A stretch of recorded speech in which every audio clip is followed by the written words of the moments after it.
আলহামদুলিল্লাহ, রব্বুল আলমিনের কাছে অসংখ্য অগণিত শুকরিয়া যে আল্লাহ পাক রব্বুল আলমিন আমাকে আপনাকে সুস্থ রাখছেন, ভালো রাখছেন বলি আলহামদুলিল্লাহ। আমরা আজকে আলোচনা করব কোরবানি কবুল হওয়ার জন্য 4টি শর্ত। আমরা অনেকে কোরবানি করি, অনেকে আমরা ভাবি, অনেকে চিন্তা করি যে কোরবানি যে করলাম আমার কোরবানিটা কবুল হয়েছে কিনা, অথবা অনেকে তো এরকমও বলি যে কোরবানি তো করছি, আমার কোরবানি কবুল হয়ে গেছে। অথচ আল্লাহ পাক রব্বুল আলামিন বলেন যে কোরবানি কবুল হওয়ার জন্য 4টি শর্ত। যখন তুমি 4টি শর্ত পাইবা, তোমার মধ্যে যখন এই 4টি গুণ থাকবে, শর্ত থাকবে, তখন তুমি মনে করবা যে তোমার কোরবানি কবুল হয়ে গেছে। 1 নম্বর নিয়ত। 1 নম্বর কোরবানি কবুল হওয়ার জন্য শর্ত হলো নিয়ত শুদ্ধ থাকা, নিয়ত পরিপূর্ণ থাকা, যে আমি এই নিয়তে কোরবানি করতেছি রব্বুল আলামিনকে রাজি খুশি করার জন্য।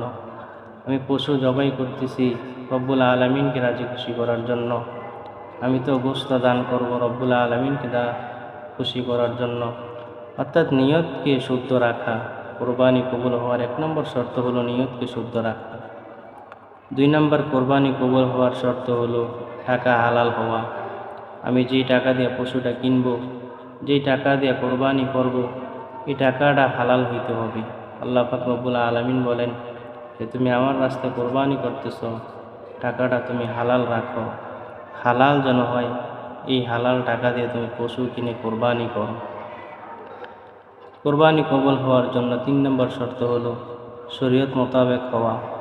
অর্থাৎ যখন গরুটা জবাই করব, পশুটা জবাই করব, এটা যেন শরীয়ত মতো হয়। জবাইয়ের সময় যেন রব্বুল আলামিনের নাম বলা হয়, রব্বুল আলামিনের নামে যেন কোরবানি করা হয়।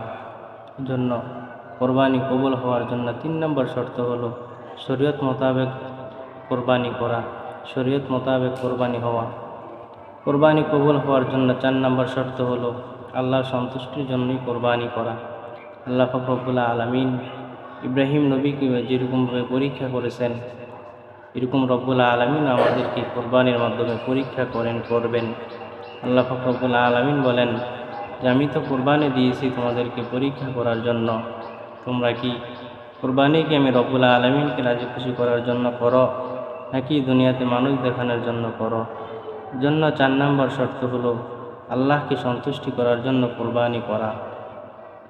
যারা এই 4 প্রকার সুন্দরভাবে মানবে, তারা এই 4 প্রকার মেনে সুন্দরভাবে কোরবানি করবে, আল্লাহ পাক রব্বুল আলামিন বলেন তাদের কোরবানি আমার দরবারে কবুল হবে। আর যারা এই 4 প্রকার শর্ত মানবে না, এই 4 প্রকার ব্যতিক্রম কোরবানি করবে, আমি আল্লাহ পাক রব্বুল আলামিনের দরবারে তাদের কোরবানি কবুল হবে না। এজন্য আল্লাহ পাক রব্বুল আলামিন বলেন তুমি এত টাকা খরচ করে কোরবানি করো, এত টাকা খরচ করে তুমি একটা পশু কিনো, তোমার পশুটা যেন হালাল টাকার কিনা হয়, তোমার পশুটা যেন আমি রব্বুল আলামিনকে রাজি খুশি করার জন্যই কিনা হয়। কোরবানি করার সময় যেন আমি রব্বুল আলামিনকে স্মরণ রেখে তুমি কোরবানি করতে পারো। জন্য তোমার নিয়তটাকে সর্বপ্রথম তুমি শুদ্ধ রাখবা।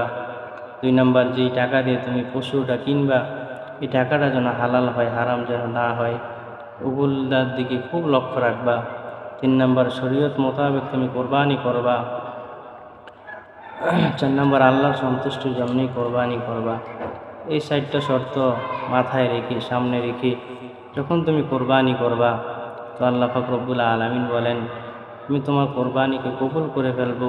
এবং ইব্রাহিম আলাইহিস সালাতু ওয়াস সালাম যে কোরবানি করেছেন, এই কোরবানির মতো আমি তোমার এই কোরবানিকে কবুল করে ফেলবো। এই জন্য আমাদের সামনে কোরবানি আসতেছে, আমরা পশু জবাই করব, গোশত খাবো, মানুষকে দিব, সব কিছুই যেন রব্বুল আলামিনকে রাজি খুশি করার জন্যই হয়, সব কিছুই যেন রব্বুল আলামিনের জন্য হয়।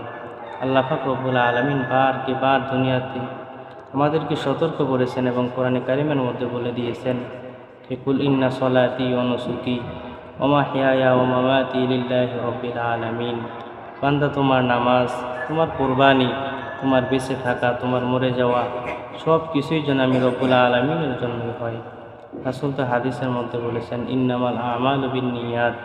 যখন কোরবানি করবা তোমাদের নিয়তটাকে শুদ্ধ রাখবা, তোমাদের নিয়তটা যেন রব্বুল আলামিনকে রাজি খুশি করার জন্য কোরবানিটা হয়, এরকমভাবে কোরবানি করবা। এই জন্য আল্লাহ পাক রব্বুল আলামিন আমাদেরকে কোরবানি কবুল হওয়ার জন্য যে ৬০টা শর্ত, এই শর্ত মোতাবেক কোরবানি করার তৌফিক দান করুক বলে আমিন। এবং আমাদের সবাইকে রব্বুল আলামিন কোরবানির হক বুঝে কোরবানি দেওয়ার তৌফিক দান করুক বলে আমিন। ওয়া আখিরু দাওয়ানা আলহামদুলিল্লাহি রাব্বিল আলামিন।